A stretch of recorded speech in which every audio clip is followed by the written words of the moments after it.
আসসালামু আলাইকুম রহমতুল্লাহ। CQ অ্যানালাইসিসের solve ক্লাসের সেকেন্ড লেকচার আপনাকে স্বাগতম। আজকে আমাদের আলোচ্য বিষয় হচ্ছে এসএসসি কেমিস্ট্রির তৃতীয় অধ্যায়, যেটির নাম হচ্ছে পদার্থের গঠন। আমরা কিন্তু সিকিউ অ্যানালাইসিসের একটি ক্লাস করেছিলাম, যেখানে বোর্ড এক্সামে যে ধরনের কোশ্চেনগুলো এসে থাকে সেগুলোর কিন্তু একটা ধারাবাহিক বিশ্লেষণ ছিল। তো আপনি চাইলে আমাদের সেই ক্লাসটিও করে নিতে পারেন আই বাটনে ক্লিক করে। এখন কথা হচ্ছে, ওই যে আমাদের সিকিউ অ্যানালাইসিসের ক্লাসটা ছিল, তারই ধারাবাহিক যে সলভ ক্লাসগুলো, আজকে কিন্তু আমাদের সেই সলভ ক্লাস নাম্বার 2। প্রথমে আমরা হচ্ছে এই অধ্যায়ের গুরুত্বপূর্ণ একটা টপিক আলোচনা করব, যেখান থেকে বোর্ড এক্সামে প্রায় কোশ্চেন এসে থাকে। তাহলে সেটি হচ্ছে আমাদের পরমাণু মডেল সম্বন্ধে জানতে হবে। তো পরমাণু মডেল আমাদের বইয়ে দুইটি আলোচনা আছে, একটি হচ্ছে রাদারফোর্ডের পরমাণু মডেল এবং অপরটি হচ্ছে নিলস বোরের পরমাণু মডেল। তো প্রাথমিক অবস্থা আমরা যেটি আলোচনা করব সেটি হচ্ছে রাদারফোর্ডের পরমাণু মডেল। তো রাদারফোর্ডের পরমাণু মডেল ভালো মতো আমাদেরকে জানতে হলে একটু আমাদেরকে ব্যাকে যেতে হবে। সেই সালটি হচ্ছে 1897 সাল।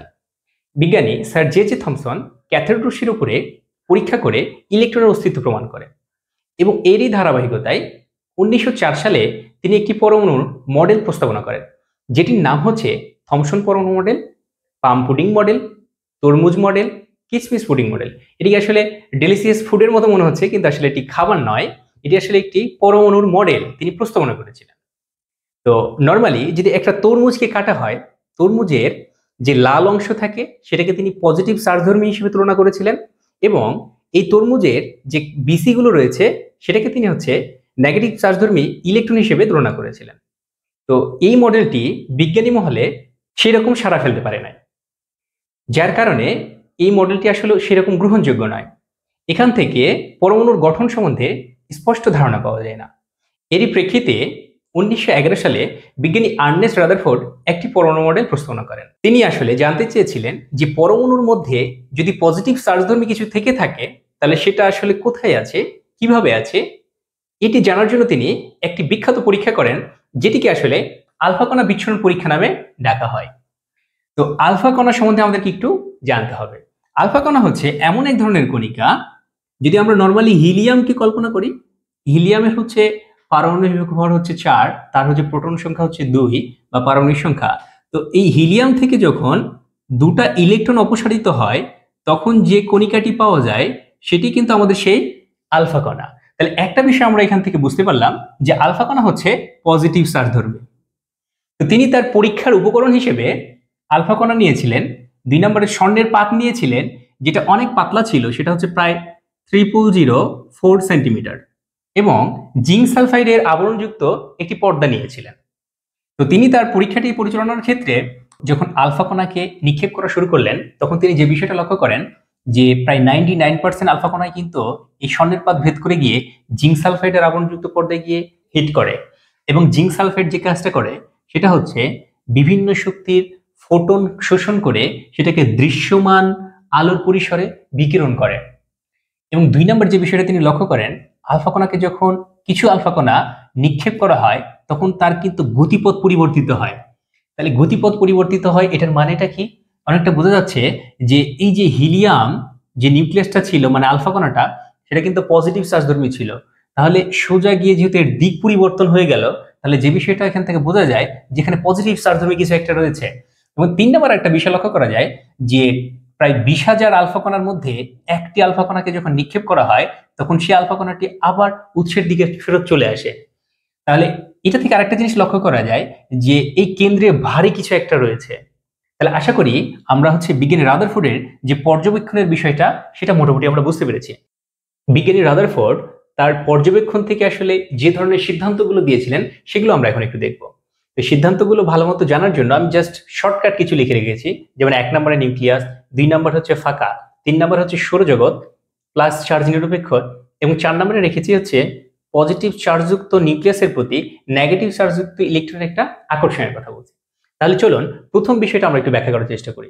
নিউক্লিয়াস এটা বলতে যেটা বুঝেছি আমি, যে পরমাণুর একটি কেন্দ্র রয়েছে, সেটির নাম হচ্ছে নিউক্লিয়াস, এবং নিউক্লিয়াসের মধ্যে প্রোটন এবং নিউট্রন থাকে। নিউক্লিয়াসের বাইরে কক্ষপথে ইলেকট্রন ঘোরাঘুরি করে। তো ইলেকট্রনের ভর যেহেতু আপেক্ষিকভাবে শূন্য, তার মানে একটি পরমাণুর ভর বলতে যেটা বোঝানো হয়, সেটা কিন্তু সেই নিউক্লিয়াসের ভরকেই বোঝানো হয়, মানে প্রোটন এবং নিউট্রনের ভরের যে যোগফল সেটাকেই বোঝানো হয়। তাহলে এটা ছিল আমাদের 1 নাম্বার। 2 নম্বরে বলা হচ্ছে ফাঁকা। নিউক্লিয়াস যেহেতু অত্যন্ত ছোট, তাই পরমাণুর অধিকাংশ জায়গায় কিন্তু ফাঁকা। 3 নাম্বার, সৌরজগতে সূর্যকে কেন্দ্র করে গ্রহগুলো যেমন ঘুরতেছে, ঠিক একটি পরমাণুর মধ্যে নিউক্লিয়াসকে কেন্দ্র করে ইলেকট্রনগুলো ঘুরতেছে। পরমাণুর মধ্যে নিউক্লিয়াসে যতটি প্রোটন থাকে তার সমপরিমাণ ইলেকট্রন কক্ষপথে ঘোরাঘুরি করে। যেহেতু আমরা জানি যে প্রোটন এবং ইলেকট্রনের চার্জ পরস্পরের সমান ও বিপরীত, তাই একটি পরমাণু চার্জ নিরপেক্ষ হয়। আমরা এখন দেখব হচ্ছে 4 নাম্বার, পজিটিভ চার্জধর্মী নিউক্লিয়াসের প্রতি নেগেটিভ চার্জধর্মী ইলেকট্রনের একটা আকর্ষণ বল কাজ করে। ঠিক যেমনি ভাবে সৌরজগতে সূর্যকে কেন্দ্র করে গ্রহগুলো ঘুরতেছে, ঠিক একইভাবে পরমাণুর মধ্যে নিউক্লিয়াসকে কেন্দ্র করে কিন্তু ইলেকট্রনগুলো ঘুরতে থাকে। এবার কথা হচ্ছে, এই পরমাণু মডেলটিকে যেহেতু সৌরজগতের সাথে তুলনা করা হয়েছে, তাই এটিকে সোলার সিস্টেম মডেল বা সৌর মডেল নামে ডাকা হয়। এবং দ্বিতীয়ত, এই মডেল থেকে যেহেতু আমরা নিউক্লিয়াসের আবিষ্কার সম্বন্ধে জানতে পারি, তাই এটিকে অনেক সময় নিউক্লিয়ার মডেল নামেও ডাকা হয়। আশা করি আমরা বিষয়টা বুঝতে পেরেছি। এখন আমরা দেখব যে এই মডেলের আসলে কোন ধরনের সীমাবদ্ধতাগুলো ছিল সেগুলো।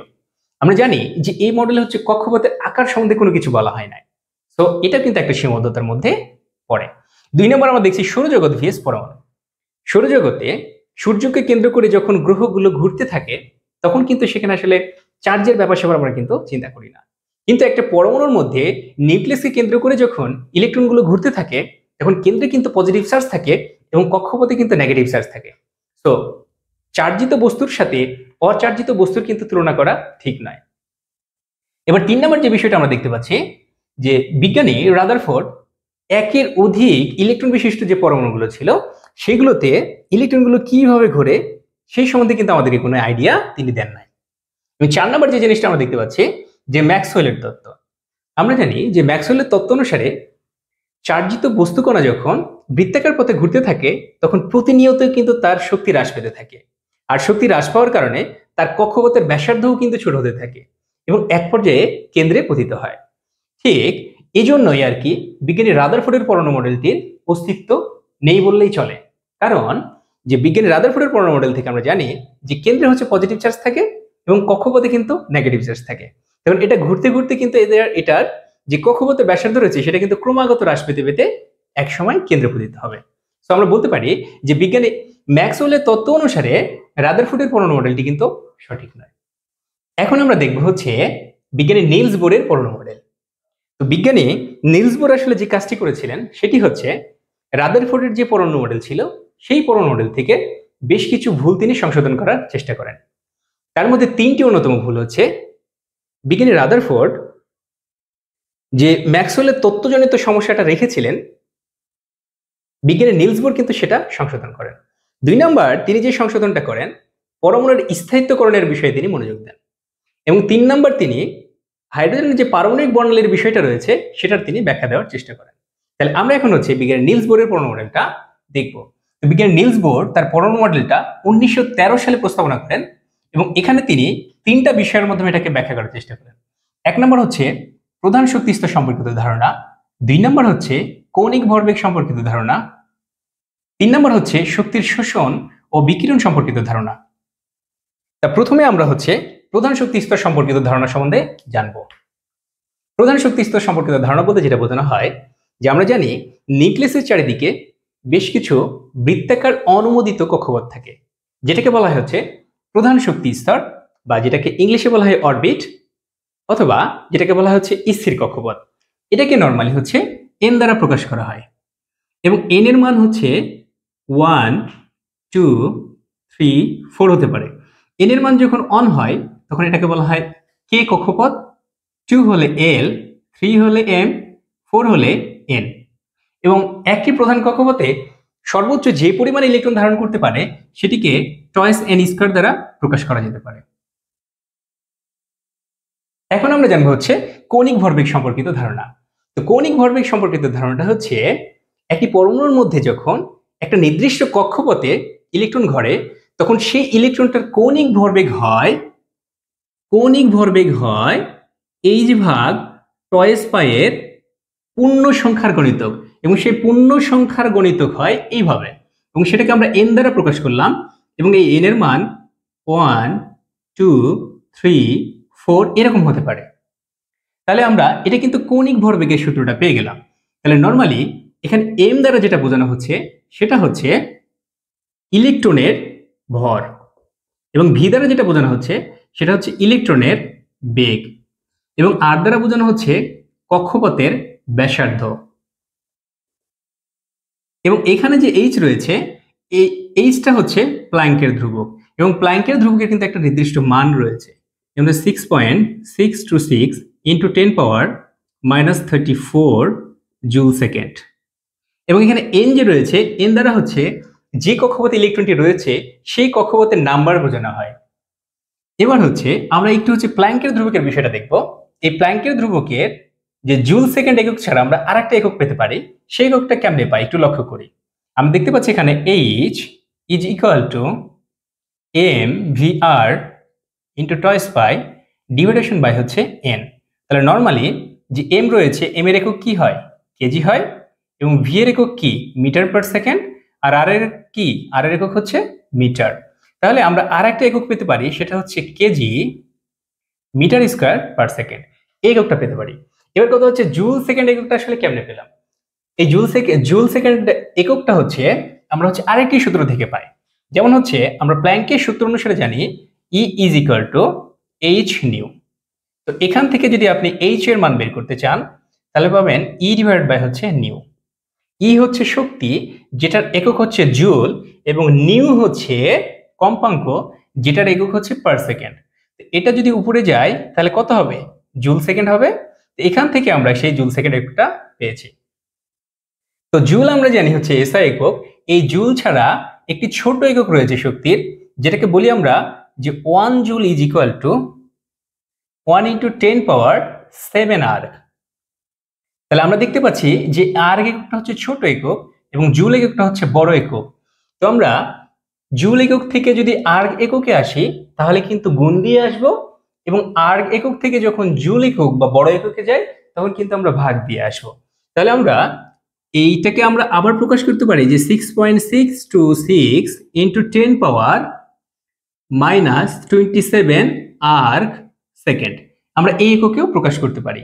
নর্মালি এই এককটা থেকে ম্যাথ সব থেকে বেশি পরিমাণে আসে, তবে আমাদের যদি আর্ক সেকেন্ড করে দেওয়া হয় আমরা যাতে সেই কনভার্সনটা বুঝতে পারি তাই আমি এই বিষয়টা লিখে দিলাম। এবার 3 নম্বর যে বিষয়টা আমরা জানবো সেটা হচ্ছে শক্তির শোষণ এবং বিকিরণ সম্পর্কিত ধারণা। তো যখন একটা ইলেকট্রন যখন কক্ষপথে ঘোরাঘুরি করে তখন কিন্তু সে কোনো ধরনের শক্তির শোষণ বা বিকিরণ করে না, তবে বাইরে থেকে যখন সে শক্তি পায় সেই শক্তিটা শোষণ করে সে উপরের যে কোনো কক্ষপথে জাম্প করে চলে যায়, এবং সেই উপরের কক্ষপথে ঘুরতে ঘুরতে ঘুরতে যখন তার এনার্জি লস হয় তখন সে নিচের যে কোনো একটা কক্ষপথে আবার জাম্প করে চলে আসে। তো এই যে যখন সে নিচের কোনো কক্ষপথে আবার জাম্প করে চলে আসে তখন লসকৃত শক্তিটা কিন্তু তড়িৎ চৌম্বকীয় বিকিরণ হিসাবে পরমাণু থেকে বের হয়, এবং এটাকে যখন আমরা বর্ণালী বীক্ষণের মাধ্যমে এটাকে দেখার চেষ্টা করব তখন কিন্তু আমরা বর্ণালী পেয়ে যাব। এটাই আসলে বর্ণালী সৃষ্টির মূল কারণ। এখন আমরা যদি মনে করি যে এই কক্ষপথটা হচ্ছে 1 নম্বর কক্ষপথ এবং এই কক্ষপথটা হচ্ছে 2 নম্বর কক্ষপথ। 1 নম্বর কক্ষপথের যদি এনার্জি E1 হয় এবং 2 নম্বর কক্ষপথের যদি এনার্জি E2 হয় তাহলে আমরা শক্তির পার্থক্য বলতে পারি del E is equal to হচ্ছে E2 minus E1 is equal two আমরা বলতে পারি যে এইচ নিউ প্ল্যাঙ্কের সূত্র থেকে, এবং নিউ ইজ ইকুয়াল টু আমরা জানি যে নিউকে ভাঙলে পাই আমরা হচ্ছে সি ভাগ ল্যামডা। তো আমাদের যদি নিউ এর মান দেওয়া থাকে তাহলে আমরা শক্তির মান নির্ণয় করতে পারবো, এবং দুইটি শক্তি স্তরে যদি পার্থক্য দেওয়া থাকে সেক্ষেত্রে আমরা শক্তির মান নির্ণয় করতে পারবো, অথবা আমাদের যদি ল্যামডার মান দেওয়া থাকে অথবা যদি আমাদের শক্তির মান দেওয়া থাকে তাহলে শক্তির মান দেওয়া থাকলে ল্যামডার মান এবং ল্যামডার মান দেওয়া থাকলে শক্তির মান আমরা কি করতে পারবো? বের করতে পারবো। যে শক্তিটা হচ্ছে এই যে ইলেকট্রনের উপরের কক্ষপথ থেকে নিচের কক্ষপথে আসার কারণে রিলিজ হয়ে যায় সেই শক্তিটা কিন্তু আমরা কি করতে পারবো? নির্ণয় করতে পারবো। আশা করি আমরা বিষয়টা বুঝতে পেরেছি। এখন আমরা দেখবো হচ্ছে বিজ্ঞানী নিলস বোরের পরমাণু মডেল আসলে কোন ধরনের সমস্যাগুলো ছিল সেগুলো আমরা একটু নির্ণয় করার চেষ্টা করব। তো প্রাথমিক অবস্থা আমরা একটু দেখে নিব যে বিজ্ঞানী বোরের মডেলের আসলে কোন ধরনের উৎকর্ষতাগুলো ছিল। আমি 1 নম্বরে লিখেছি যে কক্ষপথের আকার। তিনি আসলে কক্ষপথের আকার সম্বন্ধে আমাদেরকে একটা ধারণা দেন যে নিউক্লিয়াসের চারিদিকে বেশ কিছু বৃত্তাকার অনুমোদিত কক্ষপথ থাকে। তাহলে যে কক্ষপথের আকার যে বৃত্তাকার হয় তিনিই কিন্তু সর্বপ্রথম আমাদেরকে বলেছিলেন। এবং 2 নম্বর হচ্ছে শক্তির শোষণে ইলেকট্রনের অবস্থা। তিনি 2 নম্বর একটা কথা বলেছিলেন যে একটা ইলেকট্রন যখন শক্তির শোষণ করে তখন উপরের কক্ষপথে যায় এবং উপরের কক্ষপথে ঘুরতে ঘুরতে যখন সে শক্তির লস করে তখন সে কিন্তু নিচের যে কোনো একটি কক্ষপথে জাম্প করে চলে আসে। এই বিষয়টা তিনি বলেছিলেন। এবং 3 নাম্বার তিনি যে কথাটা বলেছিলেন, হাইড্রোজেনের যে পারমাণবিক বর্ণালীর ব্যাখ্যা তিনি কিন্তু সর্বপ্রথম দিয়েছিলেন। এবং 4 নম্বরে আমরা বলতে পারি তিনি কিন্তু তিনার এই মডেলের মাধ্যমে হাইড্রোজেন পরমাণুর কক্ষপথের ব্যাসার্ধ নির্ণয় করে দেখিয়েছিলেন, যেটি হচ্ছে প্রথম কক্ষপথের ব্যাসার্ধ 5 × 292 × 10⁻11 মিটার। এবার তিনি হাইড্রোজেনের পরমাণুর কক্ষপথের যে শক্তি নির্ণয়ের বিষয়টা তিনি শক্তি নির্ণয় করেও কিন্তু আমাদেরকে দেখিয়েছে। এবার আমরা দেখব বিজ্ঞানী নিলস বোরের পরমাণু মডেলের যে সীমাবদ্ধতা রয়েছে। এই সীমাবদ্ধতা তিনিও কিন্তু একের অধিক বিশিষ্ট যে ইলেকট্রন বিশিষ্ট যে পরমাণুগুলো ছিল সেটাতে আসলে ইলেকট্রনগুলো কিভাবে ঘুরবে সেটার কিন্তু তিনি আমাদেরকে ব্যাখ্যা দেননি। 2 নাম্বার যে যখন পারমাণবিক বর্ণালী দেখা যায়, মানে একটি কক্ষপথ থেকে একটি ইলেকট্রন যখন অপর কক্ষপথে চলে আসে জাম্প করে নিচের কক্ষপথে, তখন যে পারমাণবিক বর্ণালীটি দেখা যায় তিনি আসলে বলেছিলেন সেই রেখাতে একটি রেখা পাওয়ার কথা, সেই পারমাণবিক বর্ণালীতে একটি রেখা পাওয়ার কথা। কিন্তু সেই পারমাণবিক বর্ণালীকে যখন শক্তিশালী চুম্বক ক্ষেত্রের প্রভাবে দেখা হয় তখন দেখা যাচ্ছে যে ওই একটি রেখা একাধিক সূক্ষ্ম রেখায় বিভক্ত হয়। এটি কেন বিভক্ত হয় সেটার কিন্তু তিনি কোনো ব্যাখ্যা দিয়ে আমাদেরকে জাননি। এবং 3 নাম্বার, আমরা জানি যে পরমাণুতে শুধু বৃত্তাকার কক্ষপথই নয়, সেখানে কিন্তু আসলে উপবৃত্তাকার কক্ষপথ রয়েছে। এটার ধারণা কিন্তু তিনি আমাদেরকে দেননি।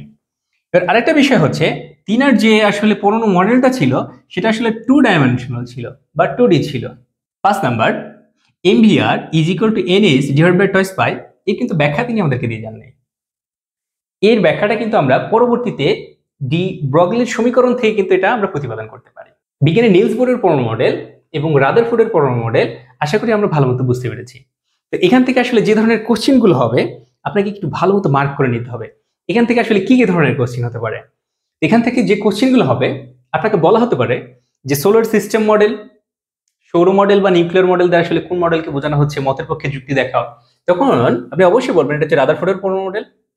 এবং 2 নম্বরে আপনাকে বলা হতে পারে যে 1911 সাল এবং 1913 সাল রসায়নের ইতিহাসে গুরুত্বপূর্ণ তথ্য বহন করে।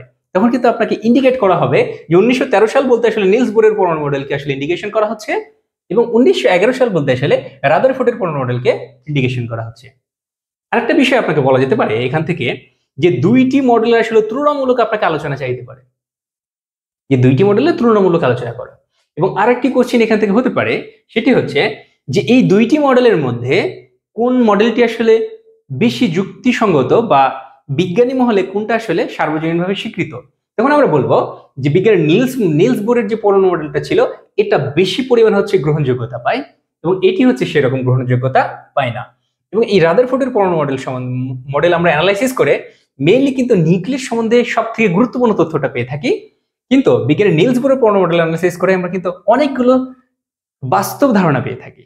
তো আমরা বলতে পারি যে বিজ্ঞানী নিলস বোরের পরমাণু মডেলটা অধিকতর আধুনিক এবং যুক্তিসঙ্গত। আশা করি আমরা বিষয়টা বুঝতে পেরেছি। এখন আমাদের যে নেক্সট টপিক সেটা আমরা আলোচনা করব। আমরা এখন জানবো কোয়ান্টাম সংখ্যা সম্বন্ধে। আসলে কোয়ান্টাম সংখ্যা কাকে বলা হয়? আমরা জানি যে পরমাণুতে যখন ইলেকট্রন কোনো কক্ষপথে ঘোরে সেই কক্ষপথের আকার এবং আকৃতি ও ওই কক্ষপথের ত্রিমাত্রিক দিকবিন্যাস এবং ওই কক্ষপথে যে ইলেকট্রনটা ঘুরছে সেটা আসলে ঘড়ির কাঁটার দিকে ঘুরতেছে নাকি ঘড়ির কাঁটার বিপরীত দিকে ঘুরতেছে এসব প্রকাশ করা হয়, যার মাধ্যমে সেগুলোকে আসলে একত্রে কোয়ান্টাম সংখ্যা বলা হয়। তাহলে এখান থেকে আমরা বুঝতে পারছি কোয়ান্টাম সংখ্যা সাধারণত 4 ধরনের হয়ে থাকে। তো 1 নম্বর যে কোয়ান্টাম সংখ্যাটা হয় সেটা প্রিন্সিপাল কোয়ান্টাম নাম্বার, এবং এটাকে আমরা বাংলায় বলে থাকি প্রধান কোয়ান্টাম সংখ্যা। 2 নম্বর যে কোয়ান্টাম সংখ্যাটা পাওয়া যায় সেটাকে বলা হচ্ছে অ্যাজিমুথাল কোয়ান্টাম নাম্বার, বা এটাকে আরেকটা নামে ডাকা হয় সেটা সাবসিডিয়ারি কোয়ান্টাম নাম্বার, বা এটাকে মেইনলি বলা হয় সহকারী কোয়ান্টাম সংখ্যা।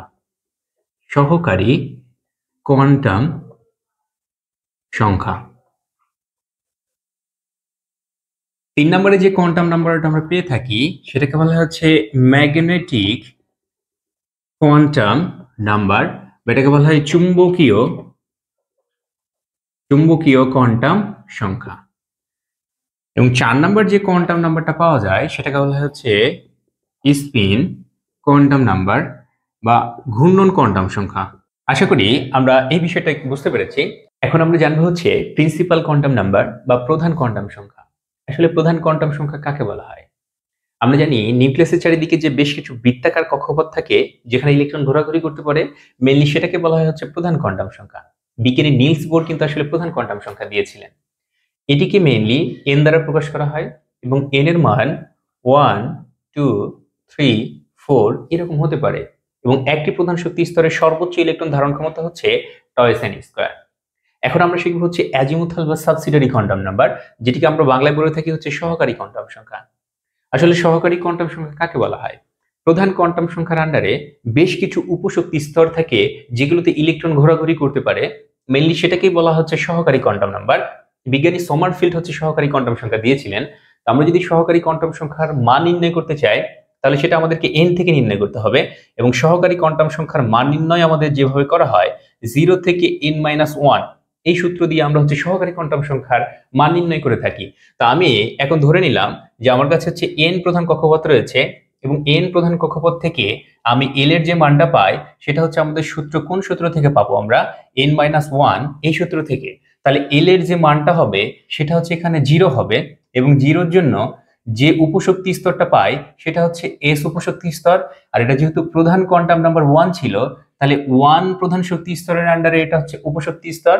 এবার আমরা যদি এন এর মান হচ্ছে 2 নিই সেই ক্ষেত্রে এল এর মান যেটা পাবো সেটা হচ্ছে 0, 1 পাবো।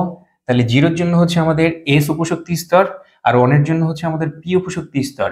যেহেতু এখানে প্রধান শক্তি স্তর ছিল 2 তাহলে হচ্ছে 2 এর আন্ডারে এই উপশক্তি স্তরগুলো রয়েছে। এখন যদি আমি এন এর মান 3 নিই তাহলে সেই ক্ষেত্রে যে এল এর মানটা পাই সেটা হচ্ছে 0, 1, 2। 0-র জন্য আমরা এস পাই এবং 1-এর জন্য হচ্ছে পি পাই এবং 2 এর জন্য হচ্ছে ডি পাই। তাহলে এই উপশক্তি স্তরগুলো পেলাম। এগুলো কোন প্রধান শক্তি স্তরের আন্ডারে ছিল? নিশ্চয়ই 3 প্রধান শক্তি স্তরের আন্ডারে ছিল। সো আমরা বলতে পারি এভাবেই কিন্তু আমরা হচ্ছে প্রধান শক্তি স্তরের আন্ডারে উপশক্তি স্তরগুলো পেয়ে থাকি।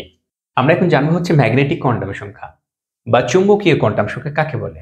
আমরা জানি যে নরমালি একটি পরমাণুর মধ্যে নিউক্লিয়াস থাকে এবং নিউক্লিয়াসের বাইরে কক্ষপথে কিন্তু ইলেকট্রন ঘোরাঘুরি করে।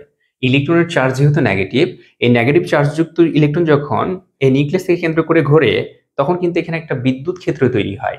সেই পরমাণুর ভেতরে বিদ্যুৎ ক্ষেত্র তৈরি হওয়ার পর সেখানে একটা চৌম্বক ক্ষেত্র তৈরি হয় এবং চৌম্বক ক্ষেত্রের প্রভাবে অরবিটালের আসলে ত্রিমাত্রিক দিকবিন্যাস বা ওরিয়েন্টেশন হয়।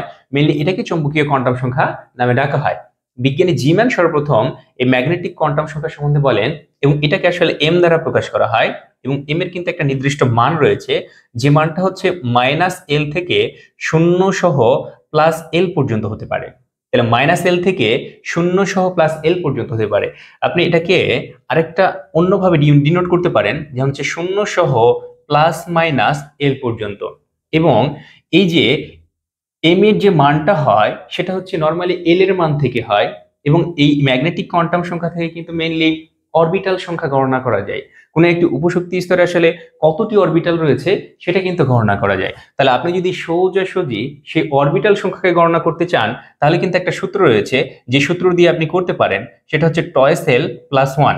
এটা দ্বারা হচ্ছে একটি উপশক্তি স্তরে আসলে কতটি অরবিটাল রয়েছে সেই অরবিটালের সংখ্যাটা আপনি নির্ণয় করতে পারবেন। আশা করি আমরা বিষয়টা বুঝতে পেরেছি।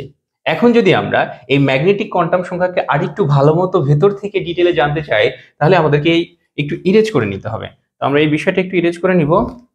আমি ধরে নিলাম এখানে এস উপশক্তি স্তর রয়েছে এবং এই এস উপশক্তি স্তর থেকে আমরা যে এল এর মানটা পাই সেই এল এর মানটা হচ্ছে 0 পাই এবং এখানে ধরে নিলাম পি উপশক্তি স্তর আছে এবং সেখান থেকে এল এর যে মানটা পাই সেটা হচ্ছে 1 পাই।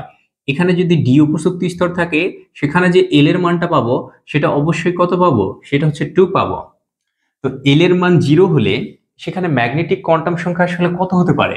তো আমি যদি এখানে ক্যালকুলেশন করি যে এখানে ম্যাগনেটিক কোয়ান্টাম সংখ্যার মান কত, তাহলে এল এর মান 0 হলে এটাও কিন্তু 0 হবে এবং এল এর মান যদি 1 হয় সেক্ষেত্রে ম্যাগনেটিক কোয়ান্টাম সংখ্যার মান কিন্তু আমরা বলেছি এটা হচ্ছে -L থেকে 0 সহ +L পর্যন্ত হতে পারে। সো আমি -L এর মান কত? 1 ছিল। সো -1, 0, +1 এবার এখানে এল এর মান যেহেতু 2 রয়েছে, তাহলে ম্যাগনেটিক কোয়ান্টাম সংখ্যার মান কত হতে পারে?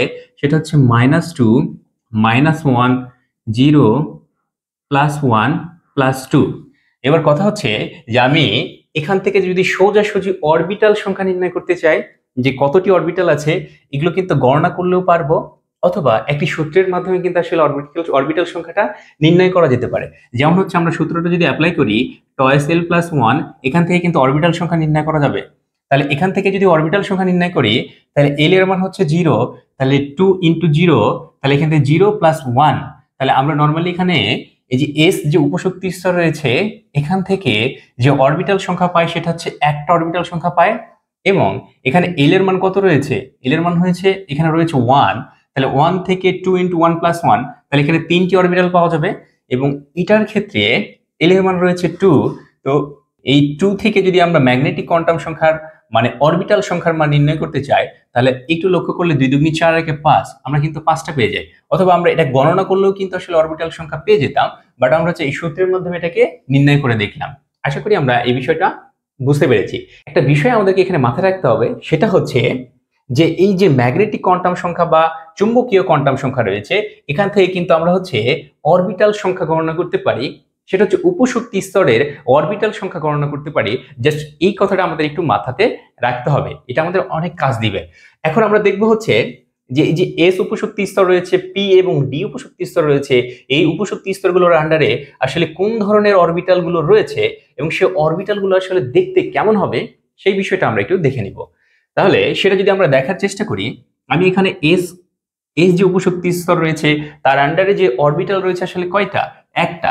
সেই একটা অরবিটাল যদি আমরা দেখার চেষ্টা করি, সেটা আসলে দেখতে কেমন হবে? সেটা আসলে অনেকটা ফুটবলের মতো বা বর্তুলাকার বা গোলাকার হয়। তাহলে এটাকে আমি এক্স দিলাম, এটাকে ওয়াই দ্বারা ডিনোট করলাম, এটা হচ্ছে জেড দ্বারা। তাহলে এটা হচ্ছে এস অরবিটালের আকার। আমি যদি এখন পি অরবিটালকে দেখার চেষ্টা করি, আসলে পি অরবিটালটা দেখতে কেমন হয়, তাহলে পি অরবিটালের ক্ষেত্রে আমি বলতে পারি যে এখানে হচ্ছে আমি এক্স দিয়ে ডিনোট করলাম, এটা হচ্ছে ওয়াই দ্বারা ডিনোট করলাম, এটা জেড দ্বারা ডিনোট করলাম। তাহলে এই যে পি এর যে আকারটা, মেনলি সে আকারটা হচ্ছে ডাম্বেল আকৃতির। এবং আমি যেহেতু পি এক্স প্রথমে লিখবো, তাহলে এটা এক্স অক্ষ বরাবর হবে, এটা হচ্ছে আমাদের পি এক্স অরবিটাল। আমরা যদি পি ওয়াই অরবিটাল দেখার চেষ্টা করি, কি অরবিটাল? P Y. তাহলে আমাদেরকে পি, এটা এক্স দ্বারা ডিনোট করলাম, এটা ওয়াই এবং এটা জেড। কিন্তু পি ওয়াই অরবিটাল দেখবো, তাহলে আমাকে ওয়াই অক্ষ বরাবর কি করতে হবে? ডাম্বেলটা আঁকতে হবে। এবার যদি আমি পি জেড অরবিটাল দেখার চেষ্টা করি, সেটা আসলে দেখতে কেমন হবে, তো আমি পি জেড নিলাম, এটা এক্স, এটা ওয়াই, এটা জেড। তাহলে জেড অক্ষ বরাবর আমার ডাম্বেল হবে এই যে জেড অক্ষ বরাবর, এই যে জেড অক্ষ বরাবর। এটা হচ্ছে আমাদের পি অরবিটাল দেখতে আসলে এরকম হয়। তাহলে আমরা এই কথা ক্লিয়ার বলতে পারি যে পি উপশক্তি স্তরের আন্ডারে কিন্তু আসলে 3টি অরবিটাল থাকে, যেটাকে আসলে পি এক্স, পি ওয়াই এবং পি জেড অরবিটাল নামে আমরা চিহ্নিত করলাম।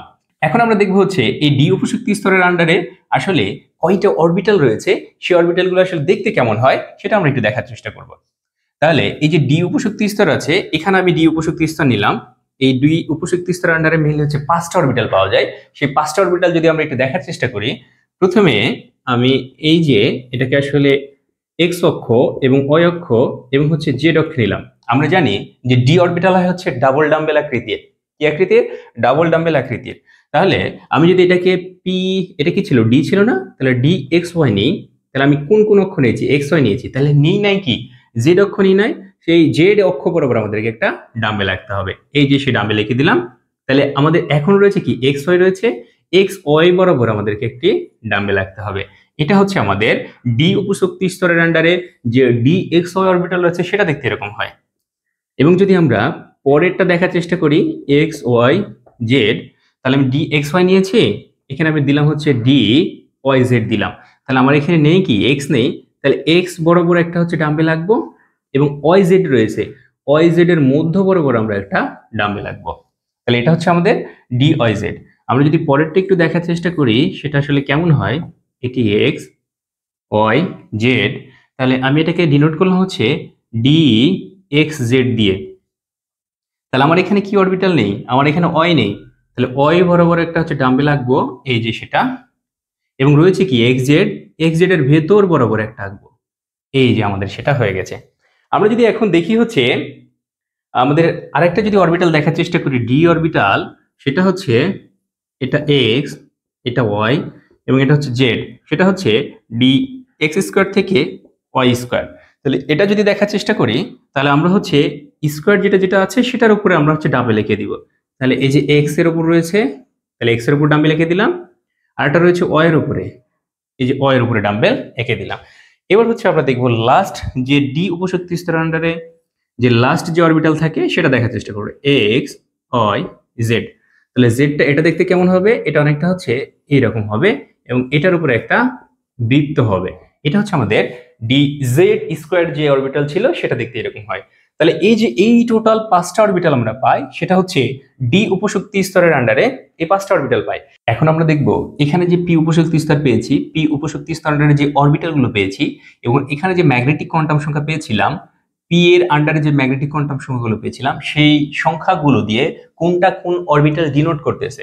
আমরা যদি বলি এই পি এক্স আসলে এই যে জিরো যে আমাদের ম্যাগনেটিক নাম্বার ছিল সেটা দ্বারা আসলে পি এক্স কে ডিনোট করা হয় এবং ওয়াই যেটা পি ওয়াই সেটাকে হচ্ছে +1 দ্বারা ডিনোট করা হয়, সেটা হচ্ছে এটা, এবং -1 দ্বারা মেইনলি ডিনোট করা হচ্ছে পি জেড অরবিটালকে। আমরা এখন দেখব এই যে ডি উপশক্তি স্তর রয়েছে, ডি উপশক্তি স্তরের আন্ডারে যে অরবিটাল গুলো রয়েছে সেই অরবিটাল দ্বারা কোন সংখ্যা দিয়ে আসলে কোনটাকে ডিনোট করা হয়। আমরা এখানে দেখতে পাচ্ছি প্রথমে -2, এই -2 দ্বারা হচ্ছে ডি এক্স ওয়াই অরবিটালকে ডিনোট করা হয় এবং ডি ওয়াই জেড অরবিটাল রয়েছে সেটাকে হচ্ছে ডি ওয়াই জেড কে হচ্ছে -1 দ্বারা ডিনোট করা হয় এবং এখানে পাচ্ছি হচ্ছে এক্স জেড, এক্স জেড কে আসলে +1 দ্বারা ডিনোট করা হয়, এটা হচ্ছে +1 দ্বারা ডিনোট করা হয় এবং এক্স স্কোয়ার থেকে ওয়াই স্কোয়ার এটাকে আসলে যেটা দ্বারা ডিনোট করা হয় সেটা হচ্ছে +2 দ্বারা ডিনোট করা হয়, এই যে +2 দ্বারা ডিনোট করা হয় এবং এখানে যে জেড স্কোয়ার রয়েছে সেটাকে আসলে 0 দ্বারা ডিনোট করা হয়। ম্যাগনেটিক কোয়ান্টাম সংখ্যার মান যদি 0 হয় মিলে সেটাকে ডিজেড অরবিটাল বলা হয়। আশা করি আমরা ওভারঅল এই বিষয়টা বুঝতে পেরেছি। আমরা এখন দেখব হচ্ছে আমাদের 4 নাম্বার যে কোয়ান্টাম নাম্বার ছিল সেটি হচ্ছে স্পিন কোয়ান্টাম নাম্বার। আসলে স্পিন কোয়ান্টাম নাম্বার কাকে বলা হয়? স্পিন কোয়ান্টাম নাম্বার বলা হয় হচ্ছে কোনো একটি ইলেকট্রন আসলে কক্ষপথে কোনো একটি ইলেকট্রন ঘড়ির কাঁটার দিকে ঘোরে নাকি ঘড়ির কাঁটার বিপরীত দিকে ঘোরে এটা প্রকাশ করা হয় যে কোয়ান্টাম নাম্বার দিয়ে, সেটাকে মেইনলি বলা হচ্ছে স্পিন কোয়ান্টাম নাম্বার।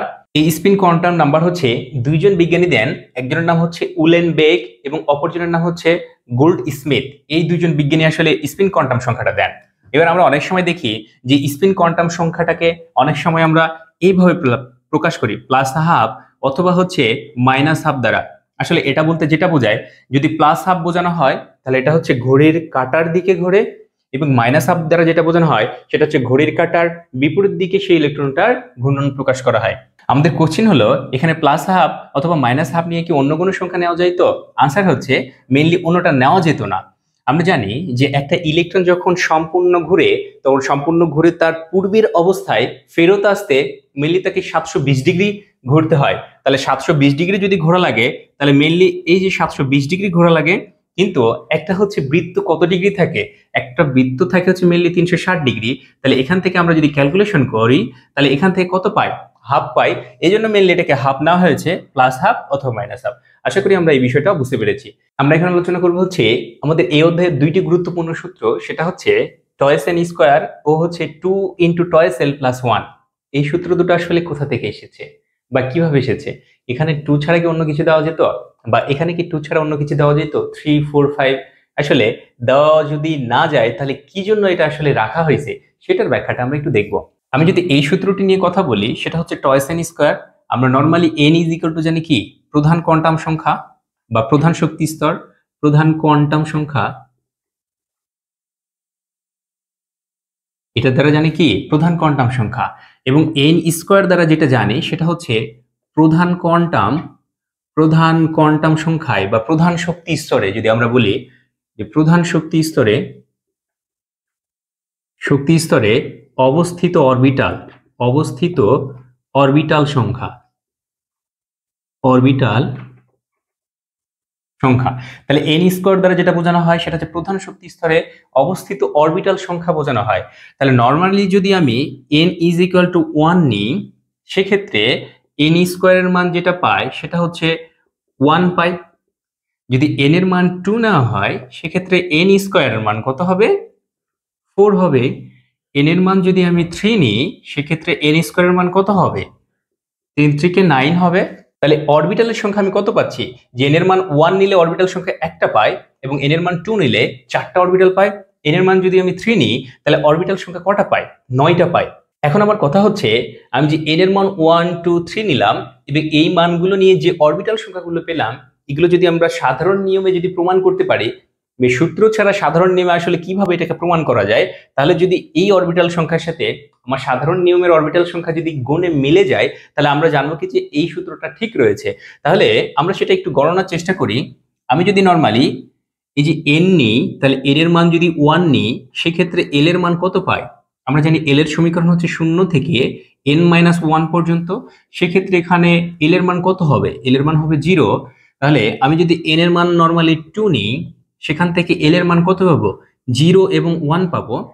এবং n এর মান যদি আমি 3 নিই, সেক্ষেত্রে l এর মান কত পাবো? 0 1 2 পাবো।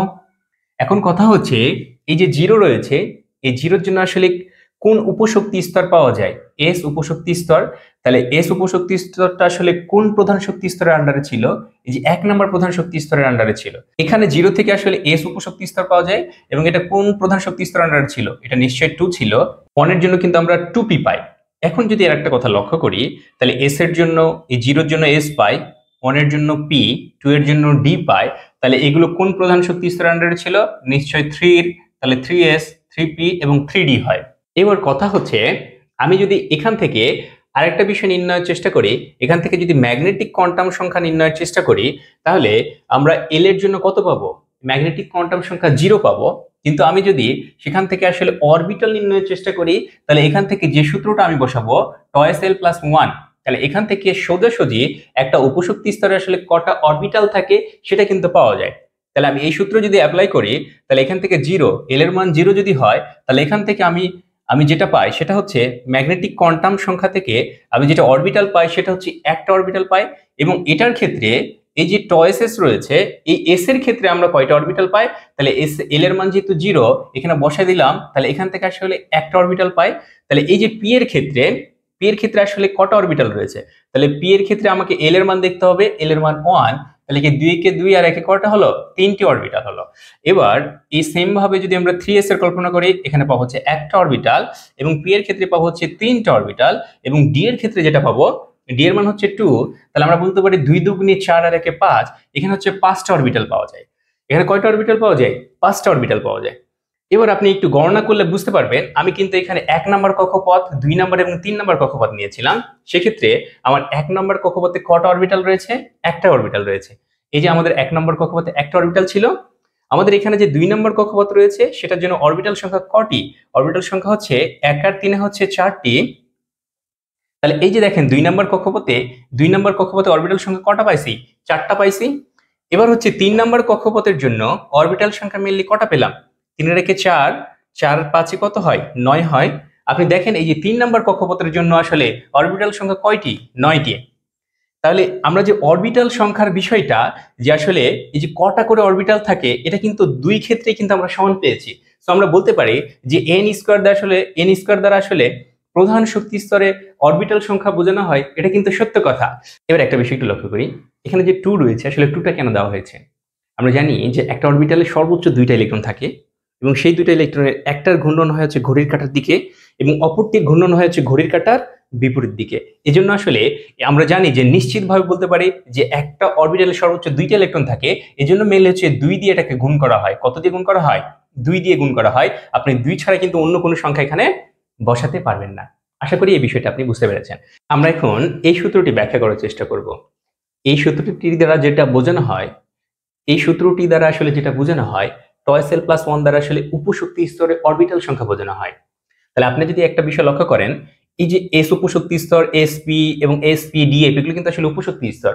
এই উপশক্তি স্তরগুলোর আন্ডারে আসলে কয়টা অরবিটাল রয়েছে সেটা কিন্তু আপনি এই যে টয়েস এল প্লাস 1 দ্বারা নির্ণয় করতে পারবেন। তাহলে একটা বিষয় একটু লক্ষ্য করেন, এখানে এখানে যদি এস উপশক্তি স্তরে অরবিটাল সংখ্যা নির্ণয় করেন, তাহলে আপনি কিন্তু এই যে টয়েস এল প্লাস 1 দ্বারা নির্ণয় করেছিলেন, যেখানে কিন্তু অরবিটাল সংখ্যা ছিল একটা। এবং এখানে যে এস ছিল সেটার জন্য কিন্তু অরবিটাল সংখ্যা কটা পাইছিলেন? একটা পেয়েছিলেন। এবং এখানে যে উপশক্তি স্তর ছিল পি, সেটার ক্ষেত্রে অরবিটাল সংখ্যা কিন্তু আপনি 3টা পাইছেন। কটা পাইছেন? 3টা। এবং সেটা কোন সূত্র দিয়ে নির্ণয় করেছেন? এই যে টয়েস এল প্লাস 1 দ্বারা নির্ণয় করেছেন। এবার পরের ক্ষেত্রে পর্যায়ক্রমিকভাবে এস এবং পি এর জন্য 1 3 এবং ডি এর জন্য আপনি যদি লক্ষ্য করেন, ডি এর জন্য যে অরবিটাল সংখ্যা আপনি নির্ণয় করেছিলেন এই ডি উপশক্তি স্তরে, সেটা কত ছিল? এল এর মান তখন 2 ছিল, তাহলে 2 কে 2 আর একে কত হয়েছিল? 2 কে 2 দিয়ে 4 আর একে 5, এই যে 5টা অরবিটাল আপনি পেয়ে গেছেন। সো আমি নিশ্চিতভাবে বলতে পারি যে এটা হচ্ছে কি, এটা হচ্ছে উপশক্তি স্তরে আসলে কটা অরবিটাল রয়েছে সেটা নির্ণয় করা যায়।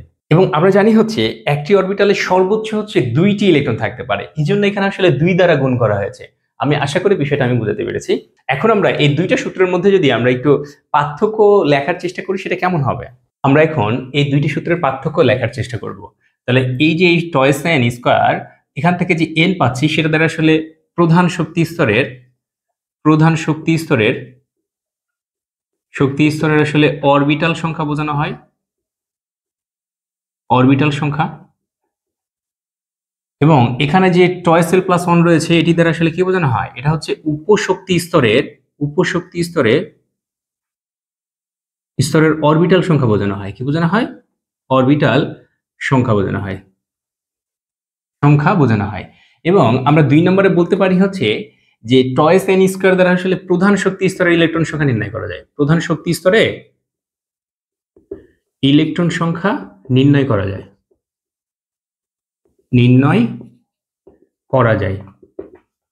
এবং এখানে যেটা রয়েছে সেটা হচ্ছে টয়েস এল প্লাস 1 দ্বারা উপশক্তি স্তরের ইলেকট্রন সংখ্যা নির্ণয় করা যায়। উপশক্তি স্তরের ইলেকট্রন সংখ্যা নির্ণয় করা যায়।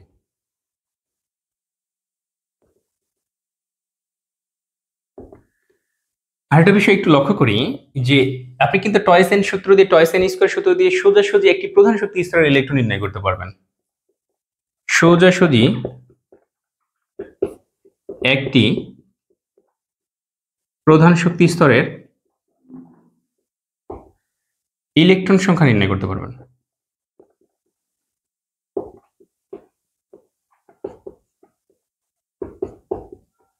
পারবেন। কিন্তু আপনি কিন্তু 2 ইন্টু টয়েস এল প্লাস 1 দ্বারা সোজাসুজি আপনি প্রধান শক্তি স্তরের ইলেকট্রন নির্ণয় করতে পারবেন না। তাহলে আপনি যে কাজটা করতে পারবেন যে 1 নম্বর প্রধান কক্ষপথ ছাড়া বাকি সকল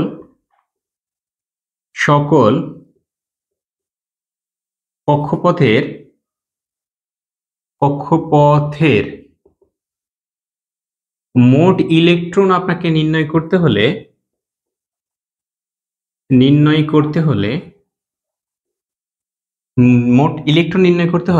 উপশক্তি স্তরের ইলেকট্রনগুলো কি করতে হবে? যোগ করে নিতে হবে।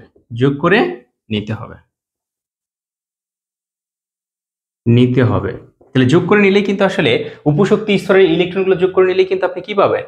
এটা হচ্ছে একটি প্রধান শক্তি স্তরে আসলে কতটি আসলে ইলেকট্রন রয়েছে, একটি প্রধান শক্তি স্তরে কতটি ইলেকট্রন রয়েছে সেটি কিন্তু আপনি নির্ণয় করতে পারবেন। আশা করি আমরা বিষয়টা বুঝতে পেরেছি। এবার কথা হচ্ছে আমি 1 নম্বর প্রধান শক্তি স্তর কেন বললাম, তাহলে 1 নম্বর প্রধান কক্ষপথ ছাড়া বাকি কেন বললাম? কারণ হচ্ছে 1 নম্বর প্রধান কক্ষপথে আসলে কয়টি ইলেকট্রন থাকে? সেখানে হচ্ছে যে উপশক্তি স্তর একটাই, তাহলে একটা উপশক্তি স্তরের জন্য হচ্ছে অরবিটাল সংখ্যা হচ্ছে একটাই, এবং সেই একটা থেকে আমরা হচ্ছে একবারেই কিন্তু সোজাসুজি এটা থেকে পেয়ে যাই। 1 নম্বর ছাড়া বাকি যে সকল প্রধান শক্তি স্তরগুলো আছে সেগুলোর ক্ষেত্রে কিন্তু আপনি একাধিক উপশক্তি স্তর পাবেন। তো একাধিক উপশক্তি স্তরের ইলেকট্রনগুলো যোগ করলেই কিন্তু আপনি প্রধান শক্তি স্তরের ইলেকট্রনটা পেয়ে যাবেন। আশা করি আমরা বিষয়টা বুঝতে পেরেছি। আমরা এখন জানবো হচ্ছে ইলেকট্রন বিন্যাসের নীতি। আসলে ইলেকট্রন বিন্যাস কাকে বলা হয়? আমরা জানি যে আসলে পরমাণুর কক্ষপথে আসলে ইলেকট্রনগুলো কিভাবে বিন্যস্ত রয়েছে সেটা যার মাধ্যমে দেখা যায়, মেনলি সেটাকে আসলে ইলেকট্রন বিন্যাস বলা হয়। এবং ইলেকট্রন বিন্যাসটা মেনলি 3টা নীতির মাধ্যমে করা যায়। সেই 3টা নীতি আমরা এখন একটু দেখব। তাহলে 1 নম্বর নীতি হিসেবে আমি রেখেছি হচ্ছে আউফবাউ নীতি, 2 নম্বর নীতি হিসেবে রেখেছি হচ্ছে হুন্ডেন নীতি, এবং 3 নম্বর নীতি হিসেবে রেখেছি হচ্ছে পাউলির বর্জন নীতি। প্রাথমিক অবস্থায় আমরা যেটা জানবো সেটা হচ্ছে আউফবাউ নীতি। আউফবাউ নীতি আসলে কাকে বলা হয়? আমরা জানি আউফবাউ হচ্ছে জার্মান শব্দ, যেটার অর্থ হচ্ছে বিল্ডিং আপ।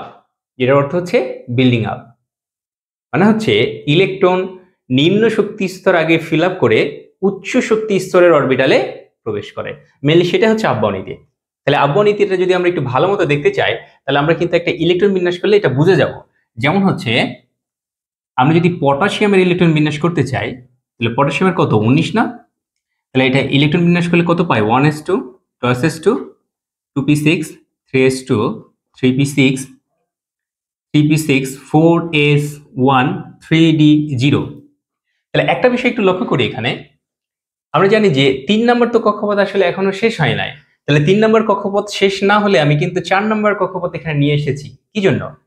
তাহলে এই যে 3d রয়েছে, এই 3d যদি আমরা শক্তি নির্ণয় করি, শক্তি নির্ণয় সূত্র হচ্ছে n প্লাস l। তাহলে n প্লাস l যদি শক্তি নির্ণয় সূত্র হয়, তাহলে n এর মান কত? এখানে n এর মান হচ্ছে 3, আর l এর মান কত? আমরা জানি যে l এর মান 2 হলে কিন্তু d উপশক্তি স্তর আসে। তাহলে এখানে 2 ইজ ইকুয়াল টু কত হয়? 5 হয়। এবং আপনি যদি এই 4 এর শক্তি নির্ণয় করার চেষ্টা করেন, তাহলে এখান থেকে কত পাবেন? n এর মান হচ্ছে আপনি 4 পাচ্ছেন, এবং s আমরা জানি s যখন উপশক্তি স্তর হয় তখন কিন্তু l এর মান কত হয়? 0 হয়। তাহলে এটা কত? 0 ইজ ইকুয়াল টু আমরা দেখতে পাচ্ছি 4। তাহলে এই যে 4 এর শক্তি বেশি, মানে যে 4s এর শক্তি বেশি নাকি 3d এর শক্তি বেশি? আমরা দেখতে পাচ্ছি যে 4s এর শক্তিটা তুলনামূলক কম এবং 3d এর শক্তিটা কিন্তু তুলনামূলক বেশি। এজন্যই কিন্তু 3d অরবিটালে ইলেকট্রনটা প্রবেশ না করে 4s অরবিটালে ইলেকট্রনটা প্রবেশ করেছে, এবং এটা হচ্ছে যে নীতির মাধ্যমে প্রবেশ করেছে সেটা কিন্তু হচ্ছে আউফবাউ নীতি। আগে হচ্ছে নিম্ন শক্তির অরবিটাল ফিল আপ করেছে, তারপরে যদি ইলেকট্রন থাকে সেক্ষেত্রে সে উচ্চ শক্তির অরবিটালটা ফিল আপ করবে। এখন আমরা শিখবো হচ্ছে হুন্ডের নীতি। আসলে বিজ্ঞানী হুন্ড একটা নীতি দেন ইলেকট্রন বিন্যাস সম্পর্কে, যেটা কিন্তু হুন্ডের নীতি নামে পরিচিত। তো হুন্ডের নীতিটা আসলে কি সেটা যদি আমরা একটু জানার চেষ্টা করি, সেটা হচ্ছে সমশক্তি সম্পন্ন যে অরবিটাল গুলো রয়েছে সেই অরবিটাল গুলোতে ইলেকট্রন সর্বপ্রথম অযুগ্ম বা বেজোড় অবস্থায় প্রবেশ করবে, এবং সেই বেজোড় ইলেকট্রনগুলোর ঘূর্ণন হবে কিন্তু একমুখী। তাহলে একটা যদি আমরা ইলেকট্রন বিন্যাসের মাধ্যমে এটা বোঝার চেষ্টা করি, তাহলে আমাদের জন্য সুবিধা হবে। আমি এখানে নাইট্রোজেন নিলাম, তো নাইট্রোজেন ইলেকট্রন বিন্যাস করব। তাহলে সেক্ষেত্রে আমরা কত পাবো? 1s2 2s2 2px 2py এবং 2pz নিলাম। তাহলে এখানে দেখছি আমাদের 4টা ইলেকট্রন মোটামুটি শেষ হয়ে গেছে। তো টোটাল এখানে নাইট্রোজেন ইলেকট্রন কয়টা? 7টা না? তাহলে আরো 3টা ইলেকট্রন বাকি রয়েছে। তাহলে 3টা ইলেকট্রনের ক্ষেত্রে একটু লক্ষ্য করলে বুঝতে পারবো যেখানে যে পি যে উপশক্তি স্তর রয়েছে সেখানে কিন্তু আসলে 3টা অরবিটাল রয়েছে, যেটাকে আমরা বলে থাকি যে P X orbital, P Y এবং পি জেড অরবিটাল। তাহলে এই অরবিটাল গুলো কিন্তু সমশক্তি সম্পন্ন। এগুলো কি? সমশক্তি সম্পন্ন। এই সমশক্তি সম্পন্ন যে অরবিটাল গুলো আছে, এই সমশক্তি সম্পন্ন অরবিটাল গুলোতে ইলেকট্রন সর্বপ্রথম বেজোড় অবস্থায় প্রবেশ করবে। তাহলে হুন্ডের নীতি অনুসারে এটাকে বেজোড় অবস্থায় ইলেকট্রন প্রবেশ করান, এই যে বেজোড় অবস্থায় ইলেকট্রন প্রবেশ করালাম, এই যে বেজোড় অবস্থায়, এই যে বেজোড় অবস্থায়। তাহলে এটা কিন্তু বেজোড় অবস্থায় আমি ইলেকট্রন প্রবেশ করাইছি। এবং এনার 2 নাম্বার শর্তটা ছিল যে বেজোড় যে ইলেকট্রন গুলো ছিল সেগুলোর কিন্তু স্পিন কি হবে? একমুখী হবে। তাহলে একমুখী ইলেকট্রন হলে আপনি যদি এটাকে এইরকম করেন তাহলে প্রত্যেকটারই কিন্তু ঘূর্ণনটা এরকমই হবে। এটাই ছিল আমাদের কি ছিল? এটাই ছিল আমাদের হুন্ডের নীতি। আশা করি আমরা বিষয়টা বুঝতে পেরেছি যে হুন্ড আসলে যে কথাটা বলার চেষ্টা করেছিলেন সেটা হচ্ছে সমশক্তি সম্পন্ন অরবিটাল গুলোতে সর্বপ্রথমে বেজোড় অবস্থায় ইলেকট্রন প্রবেশ করবে, এবং এই বেজোড় ইলেকট্রন গুলোর স্পিন হবে একমুখী, এই যে একদিকে ঘুরতেছে। এটাই ছিল আমাদের হচ্ছে হুন্ডের নীতি। আমরা এখন জানবো হচ্ছে পাউলির বর্জন নীতি। আসলে পাউলির বর্জন নীতিটা কি? বিজ্ঞানী পাউলি আমাদেরকে যে কথাটা বলেছিলেন যে একটি পরমাণুতে 2টি ইলেকট্রনের 4টি কোয়ান্টাম সংখ্যার মান আসলে কখনোই সমান হবে না। তাহলে আপনাকে ফিক্সড করে নিতে হবে একটা পরমাণু, তারপর ফিক্সড করতে হবে যে 2টি ইলেকট্রনের 4টি কোয়ান্টাম সংখ্যার মান আসলে কখনোই সমান হবে না। তাহলে এই বিষয়টা যদি আমরা একটা ইলেকট্রন বিন্যাসের মাধ্যমে করার চেষ্টা করি তাহলে আমাদের জন্য সুবিধা হবে। আমি নিলাম এখানে হচ্ছে হিলিয়াম নিলাম, যেখানে হচ্ছে যার পারমাণবিক সংখ্যা বলতে পারেন এটা 2, সেক্ষেত্রে ইলেকট্রন বিন্যাসটা কত হবে? 1s2 হবে। তাহলে এখানে কটা ইলেকট্রন রয়েছে? 2টা ইলেকট্রন রয়েছে। আমি একটা E1 দিয়ে ডিনোট করলাম, একটা হচ্ছে E2 দ্বারা ডিনোট করলাম। তাহলে এই যে E1 ইলেকট্রন রয়েছে, এই E1 ইলেকট্রনের জন্য আপনি n এর মান কত পাবেন? এটা কত নম্বর শক্তি স্তরে ছিল? 1 নম্বর শক্তি স্তরে না? তাহলে এখানে 1 পাবেন। তাহলে এখানে l এর মান কত পাবেন? n এর মান যদি 1 হয় তাহলে l এর মান কত হবে? 0 হবে। তাহলে এখানে যদি l এর মান 0 হয় সেক্ষেত্রে m এর মান কত পাবেন? m এর মানও 0 হবে। আমরা জানি কত হবে m এর মান? m এর মান হচ্ছে 0 হবে। এবং m এর মান যদিও 0 হয়, এখানে আসলে s এর মান আপনি কত পাবেন? তাহলে একটা ইলেকট্রনের যদি আপনি স্পিন ঘড়ির কাঁটার দিকে ধরেন তাহলে এটাকে +12 আপনি পেয়ে যাবেন। এখন আমরা যদি E2 ইলেকট্রনের জন্য নির্ণয় করার চেষ্টা করি তাহলে প্রধান শক্তি স্তরের মান কত হবে? কোয়ান্টাম সংখ্যার মান 1 হবে, l এর মান ঠিকই 0 হবে, m এর মান ঠিকই 0 হবে, কারণ l এর মান 0 হলে m এর মান 0 হয়। এবং এক্ষেত্রে আমরা স্পিন কোয়ান্টাম সংখ্যা কত পাবো? তাহলে আমরা জানি যে দুইটা ইলেকট্রন কিন্তু একটা যদি একদিকে ঘুরে অপরটা কিন্তু বিপরীত দিকে ঘুরবে। তাহলে একটা যদি ঘড়ির কাঁটার দিকে ঘুরে তাহলে অপর ইলেকট্রনটি অবশ্যই ঘড়ির কাঁটার বিপরীত দিকে। তাহলে এখানে প্লাস হাফের জায়গায় এখানে আমাদের কত হবে? মাইনাস হাফ হবে, মাইনাস হাফ হবে। বিজ্ঞানী পাওলি কিন্তু এই কথাটাই বলেছিলেন যে একটি পরমাণুতে মিনিমাম দুটি ইলেকট্রনের জন্য চারটি কোয়ান্টাম সংখ্যার মানে যে একটা, দুইটা, তিনটা, এই চারটি কোয়ান্টাম সংখ্যার মান কিন্তু কখনোই সমান হবে না। মিনিমাম হচ্ছে এই যে স্পিন কোয়ান্টাম সংখ্যার মানটাই ভিন্ন হয়ে যাবে। আশা করি আমরা বিষয়টা বুঝতে পেরেছি। আমরা এখন নির্ণয় করা শিখবো হচ্ছে পারমাণবিক ভর বা আপেক্ষিক পারমাণবিক ভর। আসলে এটা কেমন নির্ণয় করা যায়? আমরা জানি মোলের আপেক্ষিক পারমাণবিক ভর বা পারমাণবিক ভর ইজ ইকুয়াল টু হচ্ছে যে কোনো মোলের একটি পরমাণুর ভর উপরে রাখতে হবে এবং কার্বন 12 আইসোটোপের একটি পরমাণুর ভরের 1/12 অংশ আপনাকে নিচে রাখতে হবে। যেটা দিয়ে একটা ভাগ করলে যে সংখ্যাটা পাওয়া যাবে সেটা কিন্তু মোলের আপেক্ষিক পারমাণবিক ভর। একটা বিষয় আমাদের মাথায় ঘুরতেছে যে আসলে এই জায়গাটুক যদি আমরা একটু ভালো মতো বুঝতে পারি, মানে নিচের অংশটা, তাহলে কিন্তু আমাদের এটা করা খুবই ইজি। তাহলে নিচের অংশটা যদি জানার চেষ্টা করি তাহলে এখানে কি বলা হচ্ছে? কার্বন 12 আইসোটোপের একটি পরমাণুর ভর। তাহলে আপনাকে প্রাথমিক অবস্থায় কার্বন যে 12 আইসোটোপ রয়েছে সেটার একটি পরমাণুর ভর নির্ণয় করতে হবে। তাহলে carbon 12 isotope is equal two আপনাকে যেটা বোঝানো হচ্ছে যে কার্বনের ভরটা হচ্ছে পারমাণবিক ভর হচ্ছে 12 গ্রাম। তাহলে এটা ইজ ইকুয়াল টু কত বলতে পারেন? 1 মোল হচ্ছে carbon 12 isotope is equal two কি বলতে পারেন? Number of Avogadro.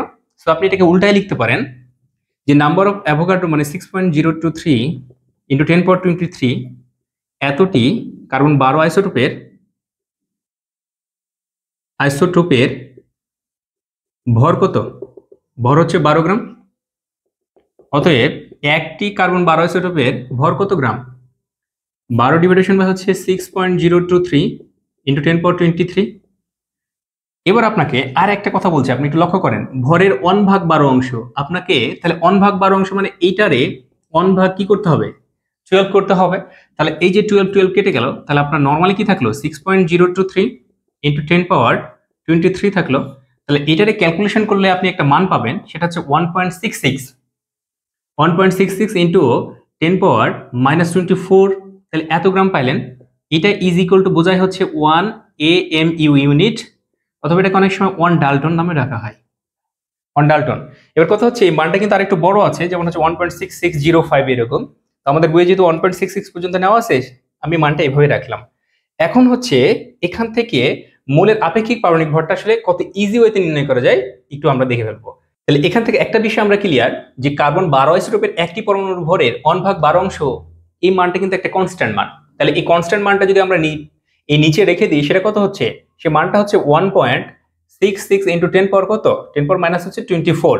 তাহলে এটা কিন্তু অলওয়েজ কি থাকবে? কনস্ট্যান্ট একটা মান থাকবে। এবার আপনার যেটা ভেরিয়েশন আসবে মোলের একটি পরমাণুর ভর, আপনি যখন যে মোল ব্যবহার করবেন সেই মোলের থেকে আর কি এই একটি পরমাণুর ভর ভিন্ন ভিন্ন পাবেন। যেমন আপনি যদি ফ্লোরিন ব্যবহার করেন তাহলে সেক্ষেত্রে ফ্লোরিনের একটি পরমাণুর ভর কত হবে? 19 ডিভাইডেশন বাই হচ্ছে নাম্বার অফ অ্যাভোগাড্রো, এখান থেকে একটা মান পাবেন। আপনি যদি সোডিয়াম ব্যবহার করে থাকেন তাহলে এখানে কত পাবেন? 23 ডিভাইডেশন বাই হচ্ছে নাম্বার অফ অ্যাভোগাড্রো। আপনি যদি ম্যাগনেসিয়াম ব্যবহার করে থাকেন তাহলে 24 ডিভাইডেশন বাই হচ্ছে নাম্বার অফ অ্যাভোগাড্রো। যে মানটা পাবেন সেই মানটা হচ্ছে আপনার একটি পরমাণুর ভর। তাহলে একটি পরমাণুর ভর যদি আপনি ফ্লোরিনের ক্ষেত্রে নির্ণয় করার চেষ্টা করেন, সেই মানটা কত হবে? 19 ডিভাইডেশন বাই হচ্ছে 6.023 10^23। তাহলে এখান থেকে যে মানটা পাচ্ছেন সে মানটা কত? 3.1545 ইন্টু 10 পাওয়ার কত? -23 পাচ্ছেন। এবার যদি আপনি সোডিয়ামের ক্ষেত্রে নির্ণয় করার চেষ্টা করেন তাহলে 23 ডিভাইডেশন বাই হচ্ছে 6.023 xp23। তাহলে এখান থেকে আপনি যেটা পাচ্ছেন 3.818 ইন্টু 10 পাওয়ার -23। এবার হচ্ছে আপনি ম্যাগনেসিয়ামের ক্ষেত্রে যেটা পাবেন সেটা হচ্ছে 24 ডিভাইডেশন বাই হচ্ছে 6.023 xp23। তাহলে এখান থেকে যে মানটা পান সেটা হচ্ছে 3.984 ইন্টু 10 পাওয়ার -23, এই মানটা পান।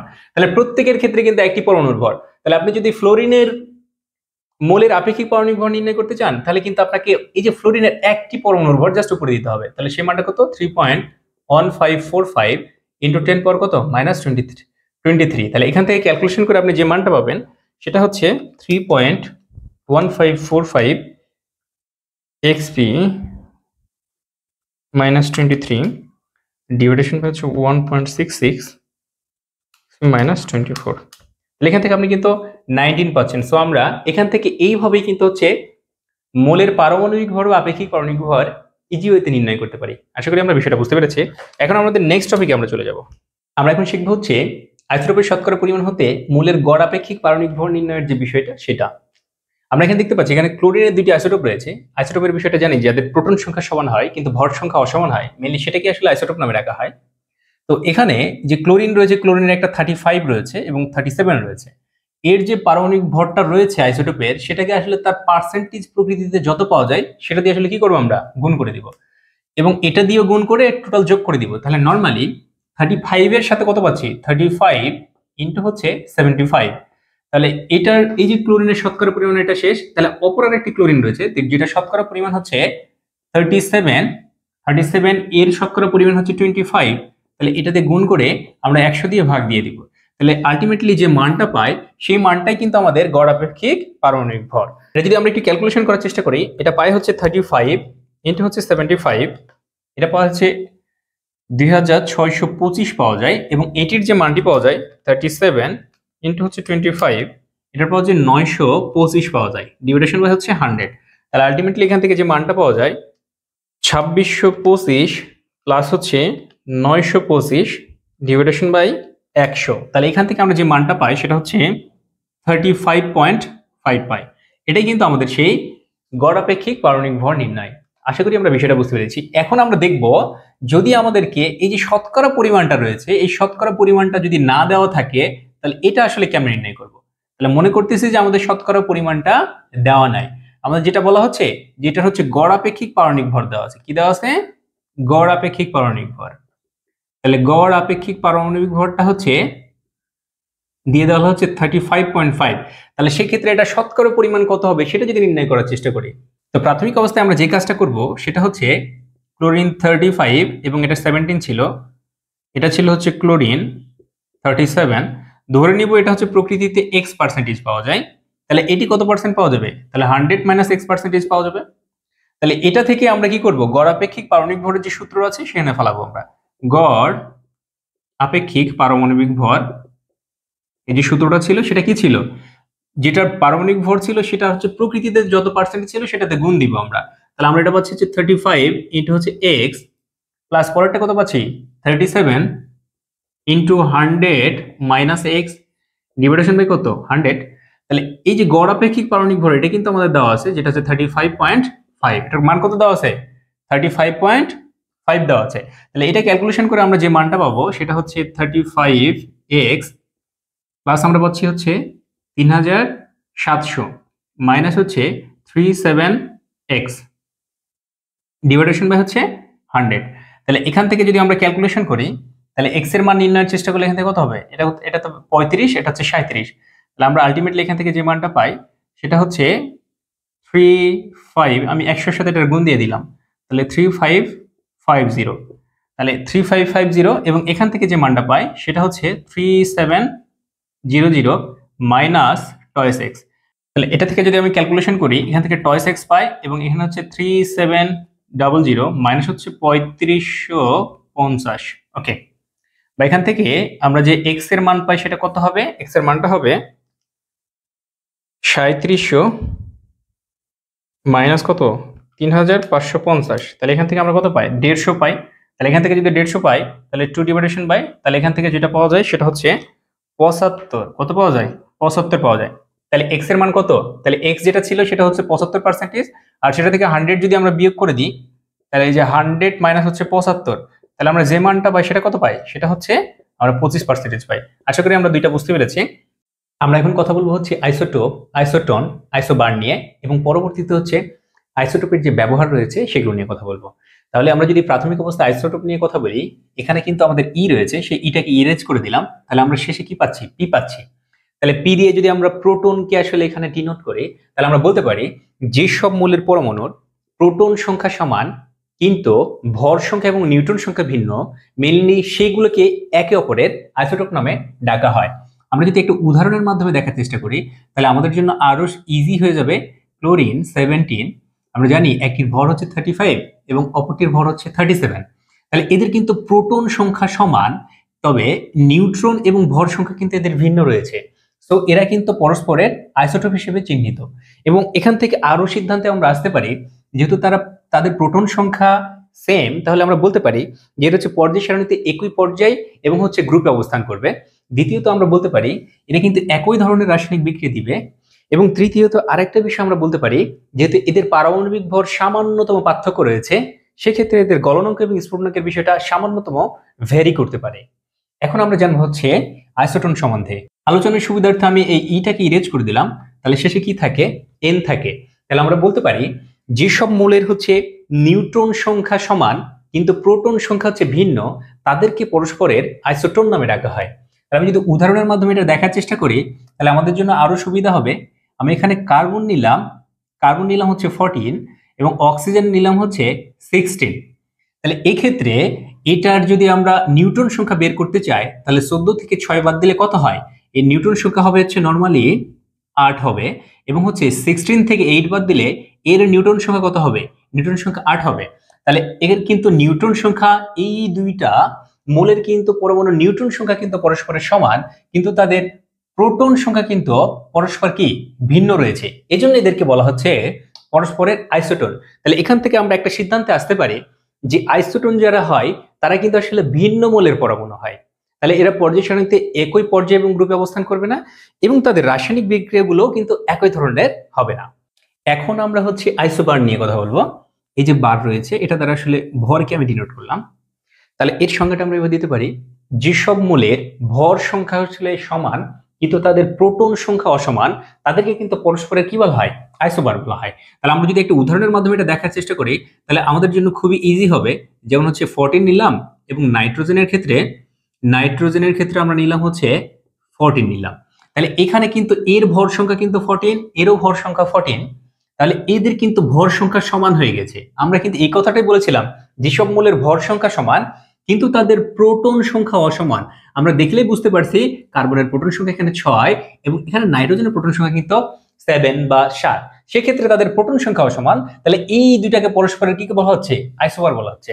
তাহলে এখান থেকে আমরা এই সিদ্ধান্তে আসতে পারছি যে আইসোবার কিন্তু পরস্পর একই মৌলের পরমাণু না, এবং কিন্তু এরা পর্যায় সারণীতে একই পর্যায় এবং গ্রুপে অবস্থান করে না, এবং তাদের যে ধর্মের বিষয়টা আছে, তাদের দেখাচ্ছি রাসায়নিক ধর্মটাও ভিন্ন হবে। আমরা এই বিষয়টা ক্লিয়ার হয়েছি। এখন দেখবো হচ্ছে যে চিকিৎসা ক্ষেত্রে যে আইসোটোপের ব্যবহার রয়েছে, এই ব্যবহারটা আসলে কেমন ধরনের হতে পারে। আমি এখানে টেকনোশিয়াম প্রথমে লিখে রেখেছি। নর্মালি আইসোটোপ ব্যবহার করে আমাদের শরীরের যে ক্ষত স্থান রয়েছে বা রোগাক্রান্ত স্থান রয়েছে, সেই স্থানে কিন্তু ছবি তোলা যায়। আমরা টেকনোশিয়াম 99কে সিরিঞ্জের মাধ্যমে যখন শরীরে প্রবেশ করিয়ে দিই, তখন যে রোগাক্রান্ত স্থান রয়েছে সেখানে কিন্তু টেকনোশিয়াম গিয়ে জমা হয়, এবং সেখানে গিয়ে সে গামা রশ্মি বিকিরণ করে। তাহলে গামা রশ্মি শনাক্তকারী যদি কোনো ক্যামেরা থাকে, সেই ক্যামেরা দিয়ে কিন্তু ওই স্থানের ভালো মতো ছবি পাওয়া যাবে, এবং তারপর হচ্ছে ওই অঙ্গটাকে আমরা অ্যানালাইসিস করে দেখতে পারবো যে আসলে ওটা ঠিক আছে নাকি ঠিক নাই। তাহলে এইভাবে হচ্ছে আমরা টেকনোশিয়াম 99 দিয়ে আর কি করতে পারি, যে রোগাক্রান্ত স্থানের ছবি তুলতে পারি, এবং এর লাইফ টাইম হচ্ছে 6 ঘন্টা। এখন আমরা আয়োডিন 131 নিয়ে কথা বলবো। নর্মালি আয়োডিন 131 কিন্তু থাইরয়েড ক্যান্সারের চিকিৎসায় ব্যবহার করা হয়।